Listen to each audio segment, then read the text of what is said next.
DJ लगानी पड़ेगी तो है?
अंबर में भाग मचो चहोर, भाग मचो चहोर, भाग मचो चहोर, भाग मचो चहोर। इसमें घेरी गली रंगीली, उसमें साकरी खोर, उसमें साकरी खोर, उसमें साकरी खोर, उसमें साकरी खोर। अब एक न मानूंगी, अब एक न मानूंगी, सखी मैं तो पार मनाऊंगी।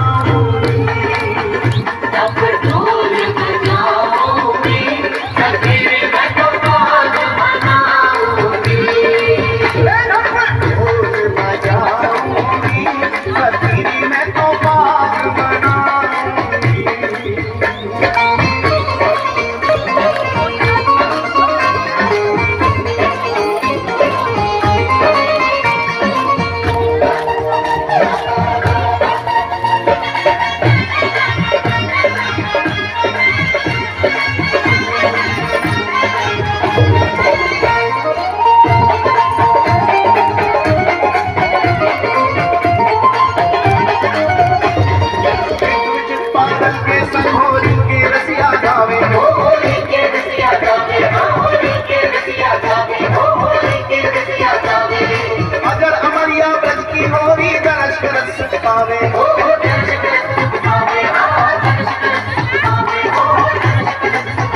प्रेम रस में पाऊंगी, प्रेम रस में पाऊंगी, सखी मैं तो पार मनाऊंगी। जब ढोल बजाऊंगी, सखी मैं तो पार मनाऊंगी। ढोल बजाऊंगी, सखी मैं तो पार मनाऊंगी। जब ढोल बजाऊंगी, सखी मैं तो पार मनाऊंगी।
श्री राम जी महलों पर विराजमान है सभी को ही। तो एक बार मैं गाऊंगा, एक बार आप लोग हैं। ओ राम आएंगे तो अंगना सजाएंगे,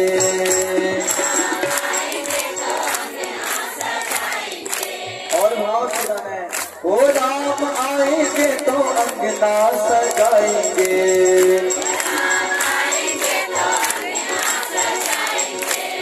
ओ मीठे मीठे हम भजन सुनाएंगे,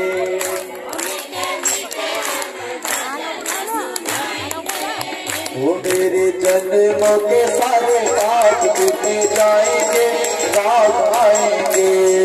मेरे जन्मों के सारे राज बीते जाएंगे, राम आएंगे। ओ राम आएंगे आएंगे राम आएंगे, ओ राम आएंगे आएंगे राम आएंगे, ओ राम आएंगे आएंगे राम आएंगे, ओ राम आएंगे आएंगे राम आएंगे। वो मेरे झोपड़ के भाग आज खुल जाएंगे, राम आएंगे। मेरी झोपड़ के भाग आज खुल जाएंगे, राम आएंगे। मेरी झोपड़ के भाग आज खुल जाएंगे, राम आएंगे। मेरी झोपड़ के भाग आज खुल जाएंगे, राम आएंगे। वो राम आएंगे, राम आएंगे। बोले रामचंद्र भगवान की जय। देखिए वो राम सत्यलोके तुलाम भगवन् तोल साधनान्य जगह। अरे परीक्षित का मोक्ष जैसे ही देखा भक्तों, आज समस्त संत ऋषि मुनियों ने भागवत की सुंदर महिमा गाई। मेनिरे भगवत रूपम शास्त्रम भागवतम कलो। बोले अगर किसी का मोक्ष नहीं हो रहा है तो भैया ये मोक्ष को प्रदान करने वाली क्या है? श्रीमद् भागवत ग्रंथ है। बोल भक्तवर भगवान की जय। तो उसी समय भक्तों समस्त ऋषियों ने भागवत की सुंदर विशेषता गाते हुए कहा कि लघुन्यानि जातानि कौरवेण इदं महत् तदा ऋषिर्गणा सर्वे विस्मयं परमं ययो। आज परीक्षित के मोक्ष को देख करके परीक्षित भगवान के परम पद को प्राप्त हुए। उसी वक्त आज ब्रह्मा जी ने कहा कि भैया ये भागवत शास्त्र सबसे बड़ा ग्रंथ है। बोले ये महापुराण है। द्वापर में सत्युग में बड़े बड़े ऋषि मुनि 100 अश्वमेध यज्ञ करते थे तो भी इतना फल प्रदान नहीं होता था, प्राप्त नहीं होता था। और आज के समय में एक भागवत महापुराण कोई व्यक्ति अपने घर में कर ले 7 कुष्ठों का उद्धार हो जाता है। ऐसा भागवत ग्रंथ है। ये 7 कुष्ठों को तार देती है। ऐसा अद्भुत ग्रंथ है। प्रेतों के प्रेत को तार देती है। वह परीक्षित जी का उद्धार हुआ। ठीक उसी प्रकार आगे चल करके देखिए, मृत्यु का भय हर किसी प्राणी को है, चाहे राजा हो, रंक हो, फकीर हो। ठीक उसी प्रकार 2 भाई थे, हिरण्याक्ष और हिरण्यकश्यपु। दोनों को मृत्यु का बड़ा भय था। अभी मृत्यु की बात आ गई। बोले मृत्यु से छुटकारा कैसे पाए? अब छुटकारा तो हो नहीं सकता, लेकिन इन दोनों भाइयों ने विचार किया कि भैया मृत्यु से छुटकारा तो पाना है। हिरण्याक्ष और हिरण्यकश्यपु जो 2 भाई हैं, वो दोनों बड़े पहलवान थे। जिस किसी नगर में जाते वहां सबसे कहते भैया है कोई लड़ने वाला हमसे? मानो मंगोली में आ जाते। वो ऊपर एक चाय की दुकान है, वहां बैठ करके कहते भैया है कोई लड़ने वाला? तो ऐसे पहलवान कोई लड़ने को तैयार नहीं।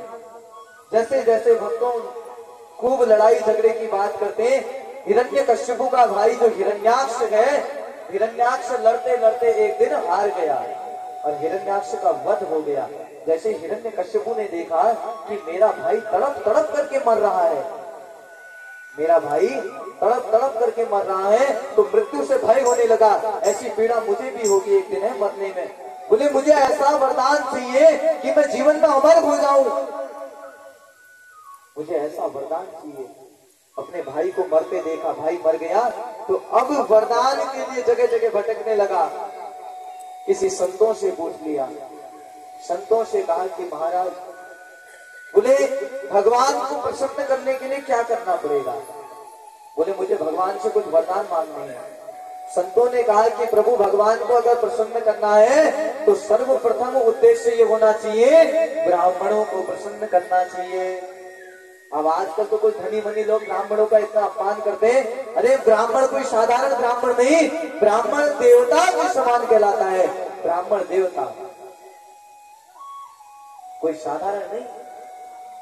जहां से आपने ब्राह्मणों के ऊपर अधिकार जमा दिया तो आप ये समझ लीजिए आपका पतन शुरू हो गया। अब तो ब्राह्मण चाहे तो आपके कई कुलों का उद्धार कर सकता है, वही ब्राह्मण चाहे कई कुलों का सर्वनाश भी कर सकता है। क्या बिना ब्राह्मण के जीवन में आप आगे बढ़ सकते हैं? जन्म हो तो ब्राह्मण, मृत्यु हो तो ब्राह्मण, बीच में कोई भी कार्यक्रम हो तो ब्राह्मण। आज ऐसी स्थिति हो गई है, कोई भी ब्राह्मण, कोई भी भिक्षावृत्ति वाला ब्राह्मण अपने बच्चों को यह गुरुकुल की शिक्षा का अध्ययन कराने को तैयार नहीं है। क्यों? क्योंकि कुछ लोगों ने ऐसी विडंबनाएं फैला दी, ब्राह्मणों के ऊपर अधिकार जमाना प्रारंभ कर दिया। अब घर में पंडित जी बुलाए, अब पंडित जी 10 मिनट लेट हो गए मानो किसी कारणवश।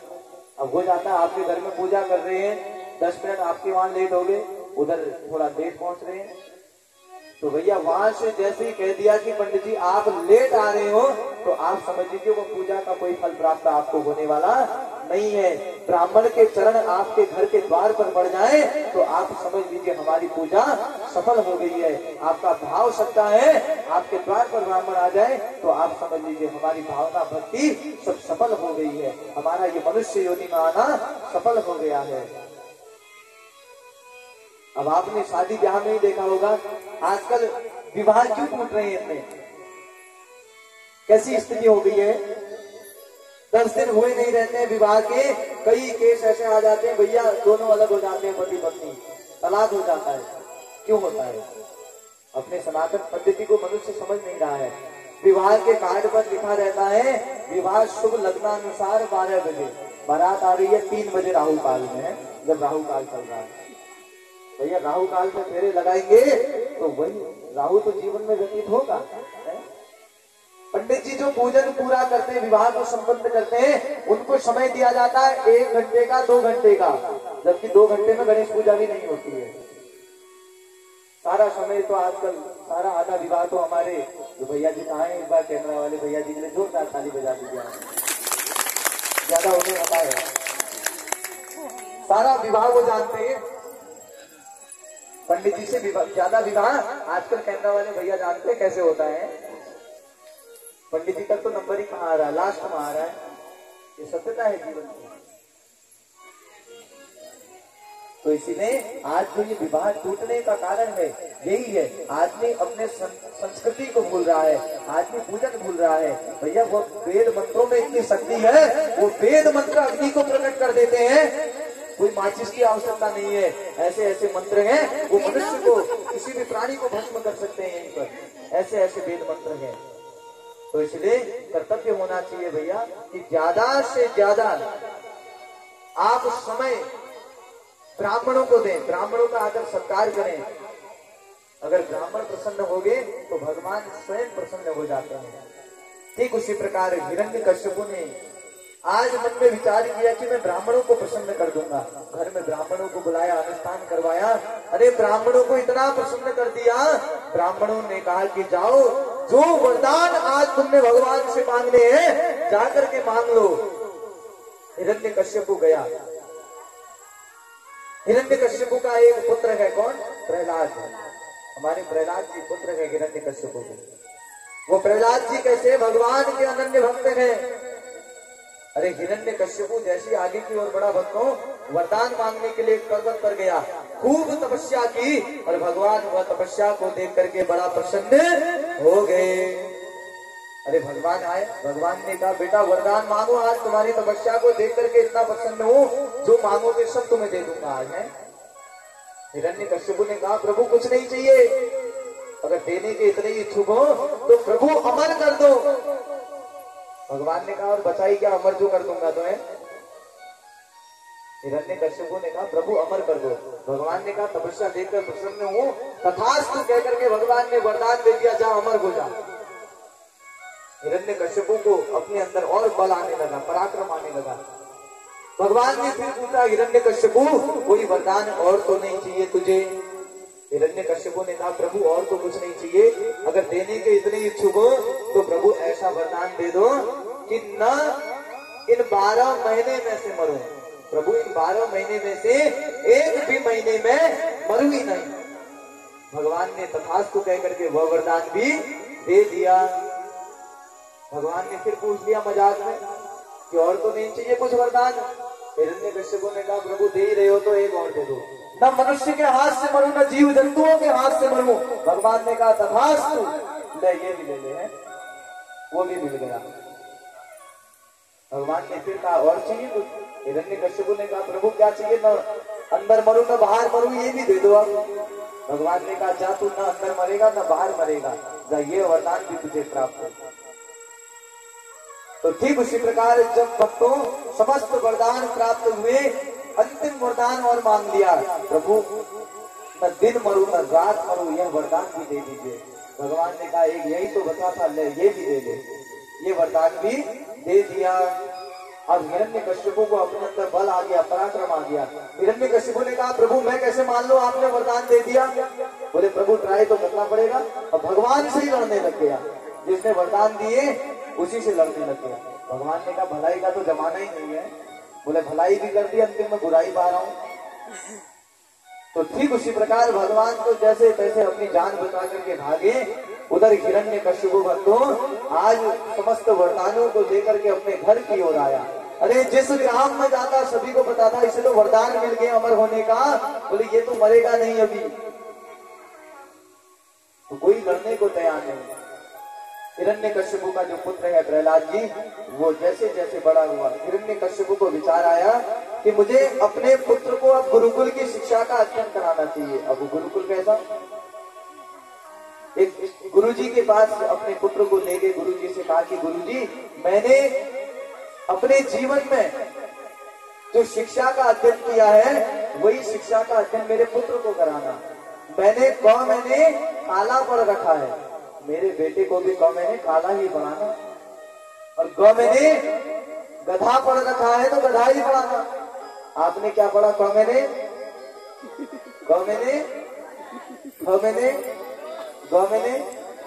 मैंने सभी को याद है? प्रेम से बोलिए, राधे राधे। याद होने चाहिए। हिरण्यकश्यपु ने कहा, प्रभु मैंने गधा पढ़ा है तो मेरे बेटे को भी मैंने गधा पढ़ाना। अगर मेरे बेटे ने मैंने गणेश पढ़ लिया तो गुरुजी तुम्हारी गर्दन काट दूंगा, याद रखना। गुरुजी को पता था इसे तो वरदान प्राप्त है अमर होने के, ये तो गर्दन काट भी देगा। तो उसी समय भक्तों प्रहलाद जी को विद्यालय में छोड़ करके चले गए। अब प्रहलाद जी शिक्षा का अध्ययन करने लगे। अब जैसे जैसे शिक्षा का अध्ययन किया, एक दिन अचानक से गुरुजी को कहीं जाना पड़ गया तो प्रहलाद जी मैंने कृष्ण पढ़ने लग गए। क्या पढ़ने लगे? मैंने कृष्ण। अब कृष्ण नाम ऐसा है, इतना टेढ़ा है, जो प्राणी ये कृष्ण नाम को एक बार ले ले, ये कृष्ण रूपी रोग ऐसा है ना, जिस प्रकार कोरोना में था 2 गज की दूरी बहुत जरूरी, यहाँ ऐसा भी नहीं है, ये तो फैलता जा रहा है। ये कृष्ण रूपी रोग ऐसा है, क्या आपको नहीं फैला ये रोग? यजमान जी बताएंगे। ये कृष्ण रूपी रोग ऐसा फैला, कितनी दूर दूर से दौड़े दौड़े आ रहे हैं। ये रोग नहीं तो क्या, आपने फोन में अपनी दीदी को बताया, दीदी कथा हो रही है, वो दीदी भी आ गई है, वहां तक फैल गया। ये रोग की कोई दवा नहीं है या कुछ है? पेट दर्द हो जाए, पेट दर्द की दवा खा सकते हो, सर दर्द हो जाए, सर दर्द की खा सकते हो। तो ये कृष्ण रूपी रोग की कोई दवाई नहीं बनी जीवन में। ये दवा इसकी यही है, भैया आओ खूब नाम संकीर्तन करो, अपने जीवन को आनंद में व्यतीत करो, और यही कृष्ण रूप की दवा है। क्या? हम हाथ उठा कर कहते हैं हम हो गए राधा रानी के, हम हाथ उठा कर कहते हैं हम हो गए राधा रानी के, हम हाथ उठा कर कहते हैं हम हो गए राधा रानी के, हम हाथ उठा कर कहते हैं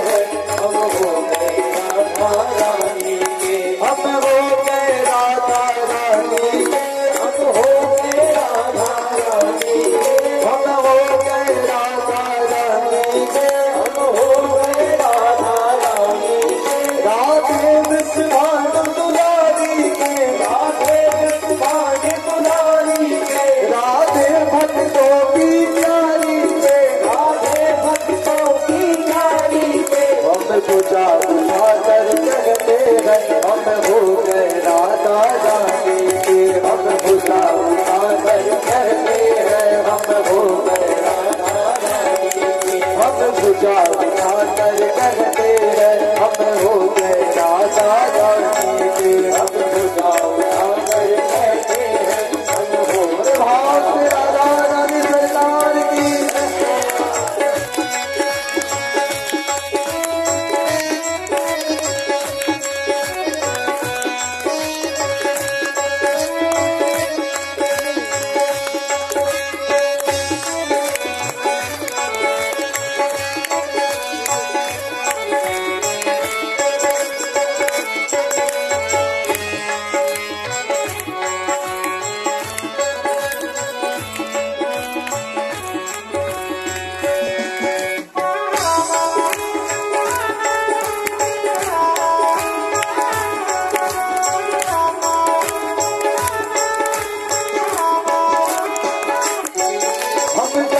गली में कहते हैं हम गली गली में कहते हैं हम गली गली में कहते हैं हम गली गली में कहते हैं हम शहर शहर में कहते हैं हम शहर शहर में कहते हैं हम हो गए राधा रानी के। हम हो गए राधा रानी के। हम हो गए राधा रानी के। हम हो गए राधा रानी के। हम भुजा उठाकर कहते हैं हम हो गए राधा रानी के। हम भुजा उठाकर कहते हैं हम हो गए राधा रानी के। हम हाथ उठाकर कहते हैं हम हो गए राधा रानी के। हम भुजा उठाकर कहते हैं हम हो गए राधा रानी के। हम हो गए राधा रानी के। हम हो गए राधा रानी के। राधे विश्वभानु दुलारी के। राधे विश्वभानु दुलारी के। राधे पंचो दीवानों के। राधे पंचो दीवानों के। हम भुजा उठाकर कहते हैं हम हो गए राधा रानी के। हम भुजा उठाकर कहते हैं हम हो गए राधा रानी के। हम हाथ उठाकर कहते हैं हम हो गए राधा रानी के। हम हाथ उठाकर कहते हैं हम हो गए राधा रानी के। हम हो गए राधा रानी के। हम हो गए राधा रानी के। हम हो गए राधा रानी के। हम हो गए राधा रानी के। कौन कौन प्रभु राधा रानी के हैं सभी में? एक बार मैं गाऊंगा एक बार आप लोग। हम हो गए राधा रानी के। और आवाज आनी चाहिए ऊपर तक जानी चाहिए आवाज करते हैं। बच्चों को लगना चाहिए मम्मी की आवाज आ रही है। हम हो गए राधा रानी के। हम हो गए राधा रानी के।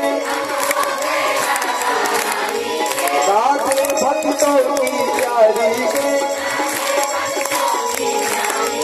हम भुजा उठाकर कहते हैं हम हो गए राधा रानी के। हम भुजा उठाकर कहते हैं हम हो गए राधा रानी के। हम भुजा उठाकर कहते हैं हम हो गए राधा रानी के। हम भुजा उठाकर कहते हैं हम हो गए राधा रानी के। हम हो गए राधा रानी के। हम हो गए राधा रानी के। राधे विश्वभानु दुलारी के। राधे विश्वभानु दुलारी के। राधे भक्तों की प्यारी के। राधे भक्तों की प्यारी के। राधे संतों की प्यारी के। राधे संतों की प्यारी के। हम भुजा उठाकर कहते हैं हम हो गए राधा रानी के। हम भुजा उठाकर कहते हैं हम हो गए राधा रानी के। हम भुजा उठाकर कहते हैं हम हो गए राधा रानी के। हम भुजा उठाकर कहते हैं हम हो गए राधा रानी के। हम हो गए राधा रानी के। बोल भक्तवर भगवान की जय। प्रेम से बोले राधे राधे। तो वही आज देखिए प्रहलाद बोले तार तार दो। आयो शरण बिहारी भोले ताज ताज हो, आयो शरण बिहारी भोले ताज ताज हो। कैलाश के निवासी नमो बार बार हो, नमो बार बार हो। आयो शरण बिहारी भोले ताज ताज हो, आयो शरण बिहारी भोले ताज ताज हो। जय हो।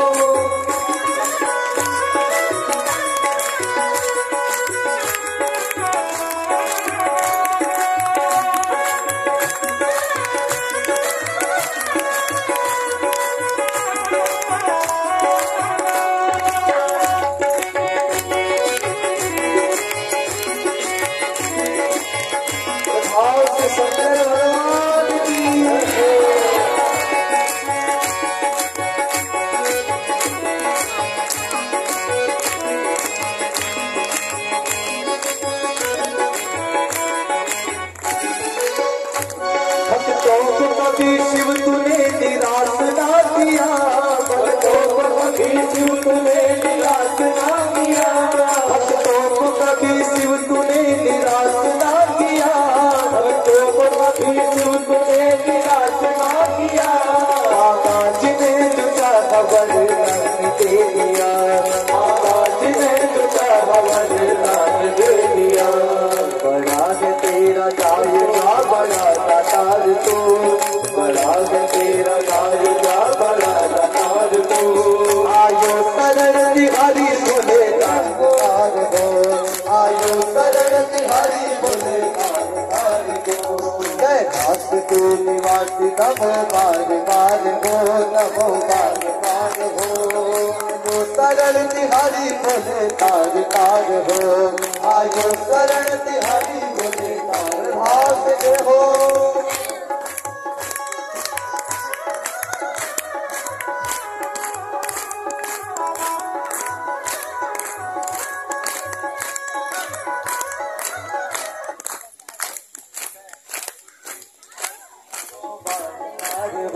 नमो बार बार हो, आयो शरण बिहारी भोले ताज ताज हो।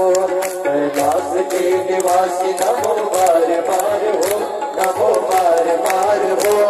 आयो शरण बिहारी भोले ताज ताज हो।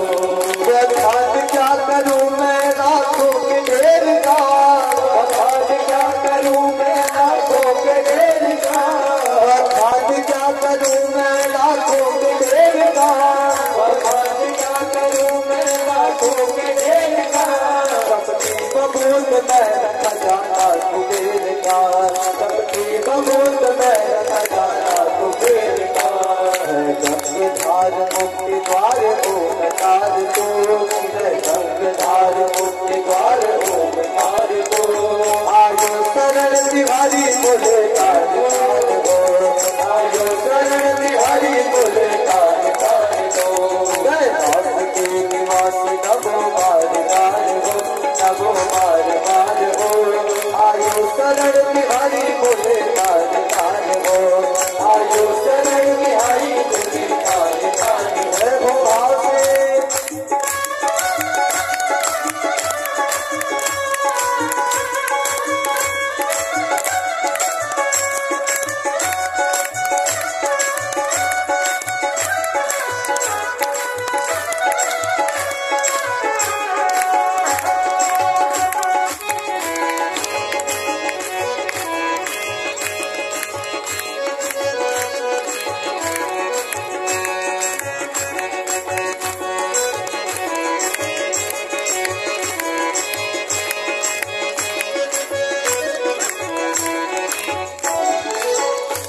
क्या क्या नहीं दिया है हम क्या प्रमाण दे, क्या क्या नहीं दिया है हम क्या प्रमाण दे, क्या क्या नहीं दिया है हम क्या प्रमाण दे, क्या क्या नहीं दिया है हम क्या प्रमाण दे। बस गए लोग सब तेरे दान से, बस गए लोग सब तेरे दान से।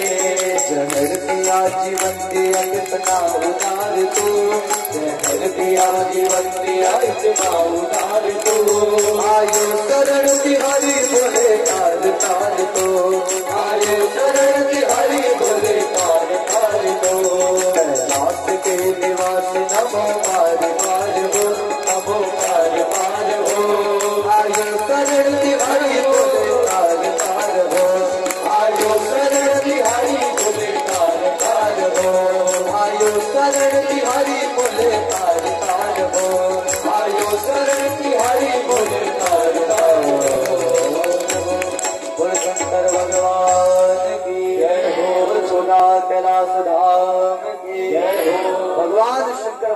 को संपन्न करने के पश्चात भक्तों कैलाश पर्वत पर जाकर के तेरी आरती कन्हैया तेरी आरती बारह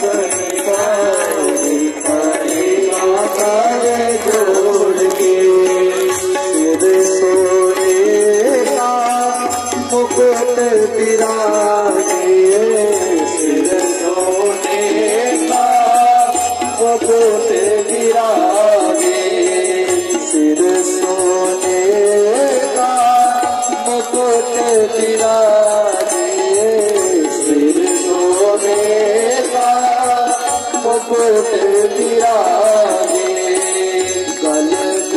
चंदी माला ताजे गल चंदी माला ताजे और पुष्पन को हार और कांकर जोड़ के तेरे आरती कन्हैया तेरे आरती सारा संसार करेगा करी जोड़ के ब्रह्मादिक तेरो यश गाए ब्रह्मादिक तेरो यश गाए साधक साधक ध्यान लगाए भारत सारद ध्यान लगावे और करे जय जयकार करे नाद जोड़ के हमारी आरती कन्हैया तेरी आरती सारा संसार करेगा कर जोड़ के दुखिया भारी मैं बोले धन दुखिया भारी आया हो प्रभु शरण तिहारी आया हो प्रभु शरण तिहारी रखियो लाज हमारे करेगा कर जोड़ के तेरी आरती कन्हैया तेरी आरती सारा संसार करेगा कर जोड़ के प्रेम सहित जो आरती गावे प्रेम सहित जो आरती गावे माधव के फल पावे राधा माधव के फल पावे माये सुयस अपार करेगा रोड के राधा तेरी आरती कन्हैया तेरी आरती सारा संसार करेगा कर जोड़ के शाबा तेरी आरती कन्हैया तेरी आरती सारा संसार करेगा कर जोड़ के करेगा कर जोड़ के करेगा कर जोड़ के वो त्वमेव माता पिता त्वमेव बन्धु सखा त्वमेव त्वमेव विद्या गुरुं त्वमेव त्वमेव सर्वं त्वमेव देव अनुजवं मारुतल्यमेव चित्तोऽयं बुद्धिमता वरिष्ठं आत्मजं वानयोर्नमोऽहं श्रीरामदूतं शरणं प्रपद्ये हरे राम हरे राम राम राम हरे हरे हरे कृष्णा हरे कृष्णा हरे हरे हरे राम हरे राम राम राम हरे हरे हरे कृष्णा हरे कृष्णा कृष्णा हरे हरे राम राम हरे हरे कृष्ण कृष्ण हरे हरे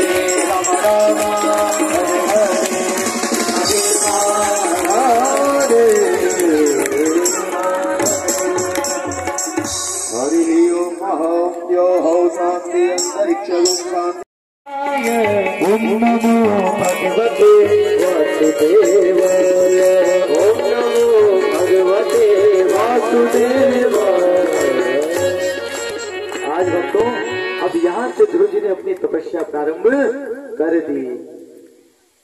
जैसे ही ओम नमो भगवते वासुदेवाय को जपने लगे, अब तो भक्तों एक दिन जब प्रथम दिन था, प्रथम दिन ध्रुव जी ने केवल 2 मालाएं जपी। दूसरे दिन अभ्यास हुआ, 4 मालाएं जपने लगे। तीसरे दिन अभ्यास हुआ भक्तों, और अधिक जपने लगते। अब धीरे धीरे करते करते ऐसा अभ्यास बनाने लगे, ध्रुव जी उठ करके तुरंत मोक्षदायिनी नगरी मथुरा में चले गए। मथुरा जी में, यमुना जी में स्नान करके ध्रुव जी ने अब नई तपस्या प्रारंभ कर दी। वो तपस्या कैसी? त्रिरांते कपित वदराशना। ध्रुव जी ने ऐसी तपस्या प्रारंभ की भक्तों, 3 दिन में 1 दिन फलाहार करते। क्या करते? 3 दिन में 1 दिन फलाहार, और 3 दिन बिल्कुल निराहार रहते। अब बिल्कुल 3 दिन कुछ खाते ही नहीं। ऐसी तपस्या ध्रुव जी ने करना प्रारंभ कर दिया। फिर ये तपस्या कब तक चली? 1 महीने तक चली। 1 महीने बाद फिर वही मंत्र का जाप किया, ओम नमो भगवते वासुदेवाय। ओम नमो भगवते वासुदेवाय। ओम नमो भगवते वासुदेवाय। ओम नमो वासुदेवाय। अब दूसरे महीने से ध्रुव जी ने और तपस्या प्रारंभ कर दी। वो क्या? द्वितीयं तथा मासम षष्ठे वर्ष के दिने। अब दूसरे महीने से ऐसा नियम लिया, 6 दिन में 1 बार केवल वृक्षों के पत्ते खा करके रहते। 6 दिन में 1 बार वृक्ष के पत्ते खाते और 6 दिन बिल्कुल निराहार रहते। ये दूसरे महीने की तपस्या है। और यही मंत्र अपने ओम नमो भगवते वासुदेवाय नमः का। और जैसे ही ये दूसरे महीने की तपस्या पूर्ण हुई, फिर नियम ले लिया। तीसरे महीने में तो और नियम कठोर कर लिया। क्या?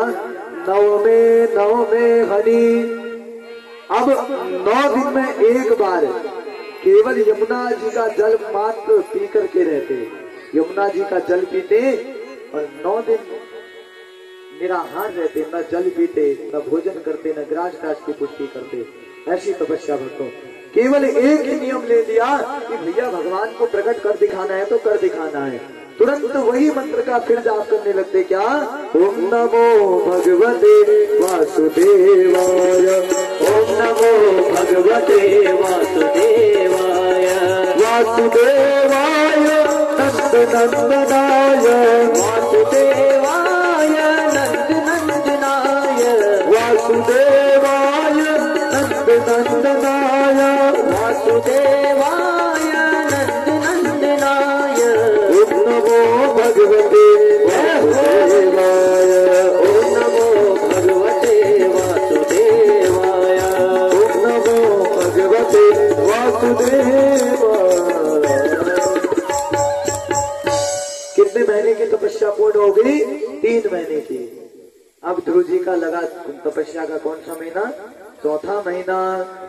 चतुर्थमपि वैमासम द्वादशे हनि।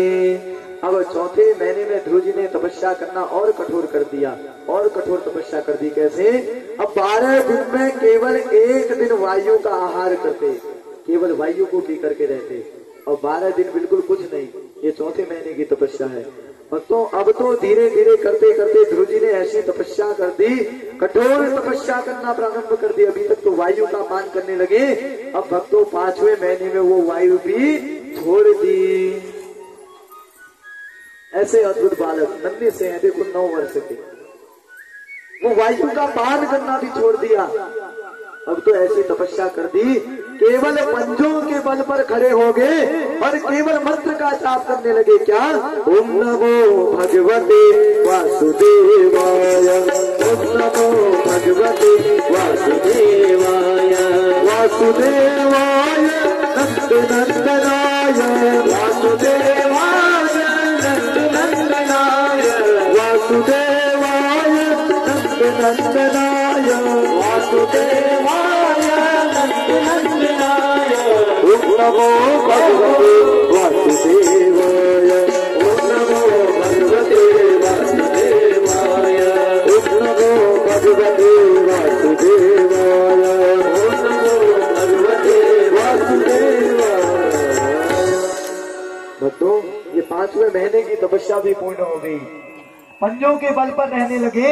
पंजों के बल ब्राह्मणों ने कहा कि प्रभु दशरथ जी, बोले ये अनुष्ठान जो संतान प्राप्ति का है, एक संत है जिन्हें श्रृंगी मुनि नाम से जाना जाता है। बोले आपको श्रृंगी मुनि के पास जाना चाहिए, उनसे आज्ञा लेनी चाहिए और यह अनुष्ठान करना चाहिए, पुत्र काष्ठेय यज्ञ करना चाहिए। आज ब्राह्मणों ने विश्वास दिलाया कि दशरथ जी, जो ये पुत्रेष्टि यज्ञ है ना, ये अगर आपने कर लिया तो आपको अवश्य ही संतान की प्राप्ति होगी। अरे आज देवी कौशल्या ने दशरथ जी से कहा कि प्रभु, बोले इतना सुंदर जब यज्ञ है तो शुभ कार्य करने में देरी किस बात की। प्रभु मैं हाथी घोड़े रथ इत्यादि को बुलाती हूँ, पर आप हाथी घोड़े रथ लेकर के श्रृंगी मुनि के पास जाओ और श्रृंगी मुनि से कहो आकर के हमारे घर में यह यज्ञ संपन्न कर दीजिए।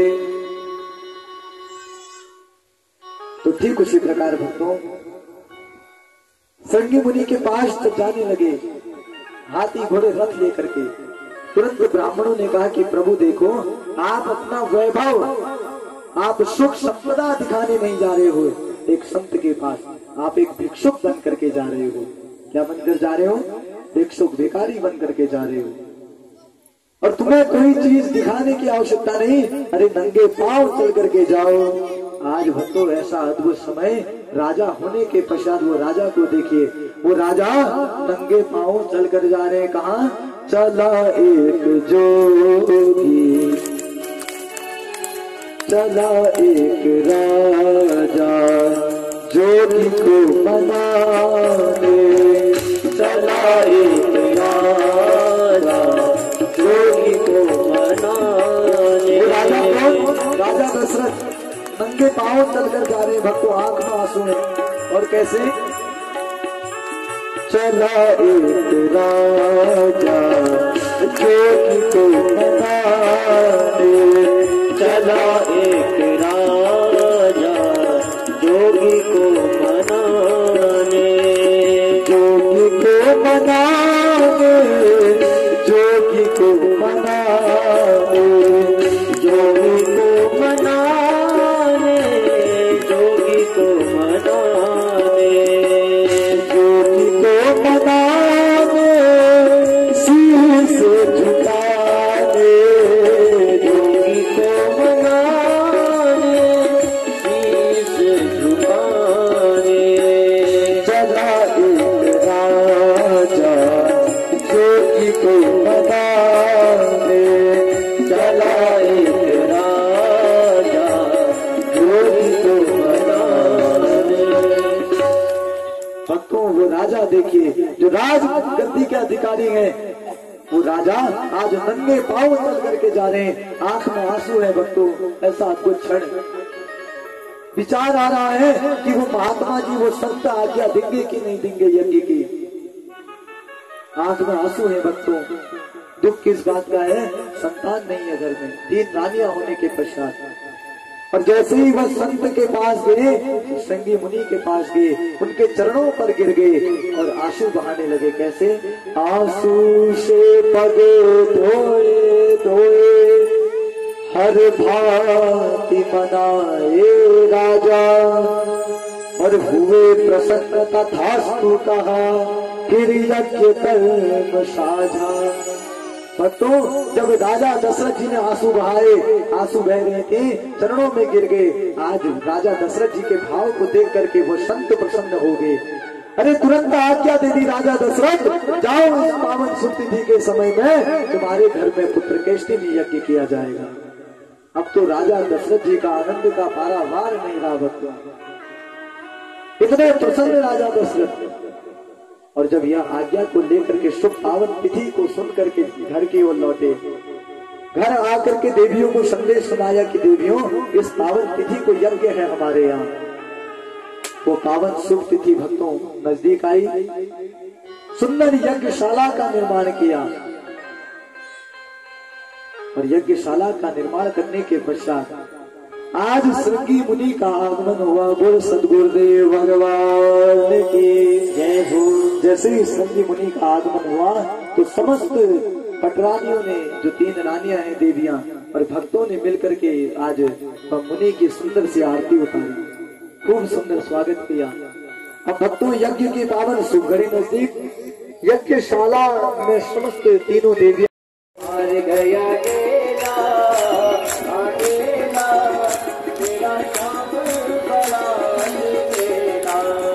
मेरा श्याम बड़ा अलबेला, वो मेरा श्याम बड़ा अलबेला, वो मेरा श्याम बड़ा अलबेला, मेरा श्याम बड़ा अलबेला, वो मेरी मस्ती को मार गया तेला, वो तेरा तेरा श्याम बड़ा अलबेला, मेरी मस्ती को मार गया तेरा अकेला, मेरा श्याम बड़ा।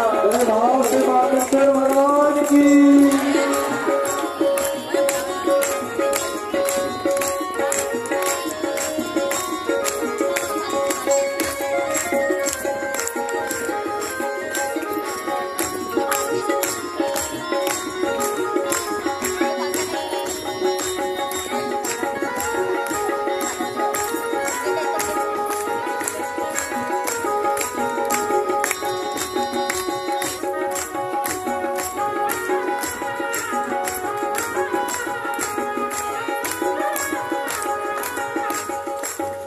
कभी गंगा के तीर कभी यमुना के तीर, कभी गंगा के तीर कभी यमुना के तीर, कभी गंगा के तीर कभी यमुना के तीर, कभी गंगा के तीर कभी यमुना के तीर, कभी सरयू में नहाए अकेला, कभी सरयू में नहाए अकेला, वो मेरा श्याम बड़ा अलबेला, मेरी मस्ती को मार गया तेला अकेला, मेरा श्याम बड़ा अलबेला।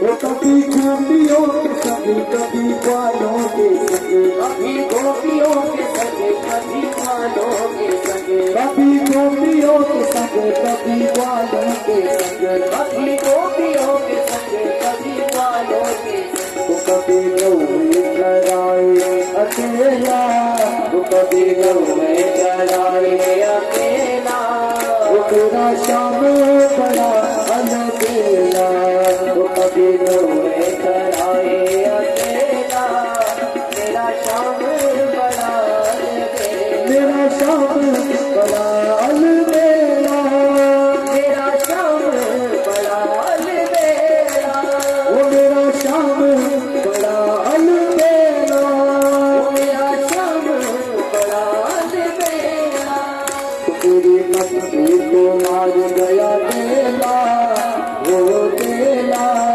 तेरा श्याम बड़ा अलबेला, मेरी मस्ती को मार गया तेला अकेला, मेरा श्याम बड़ा अलबेला।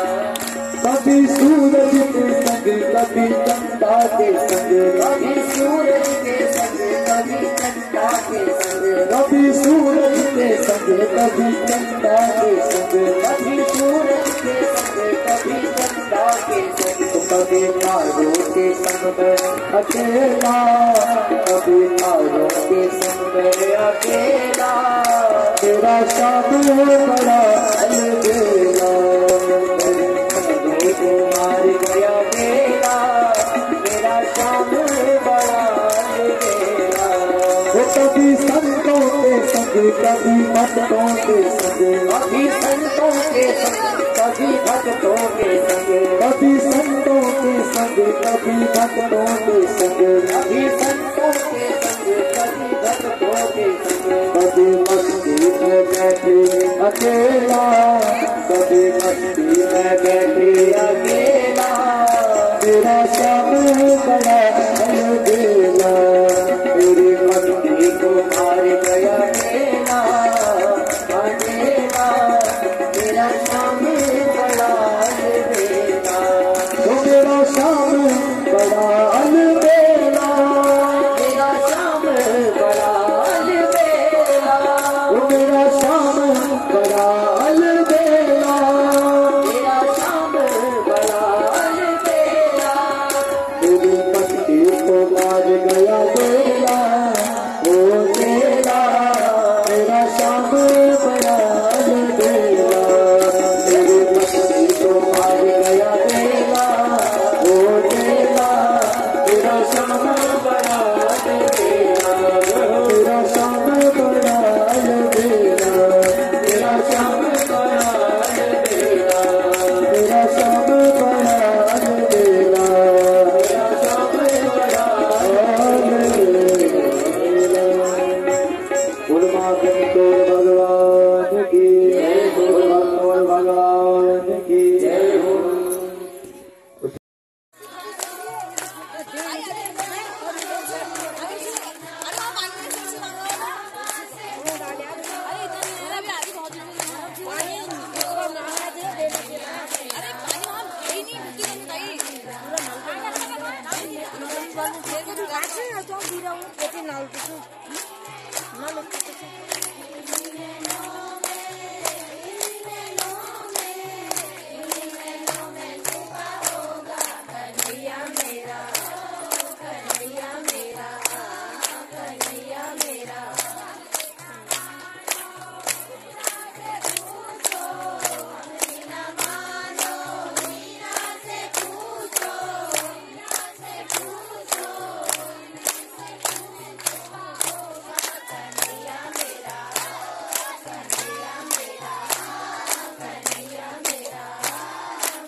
इमो में तनयो मतो ज्ञान वैराग्य नामानो काल योगेन जर जरो।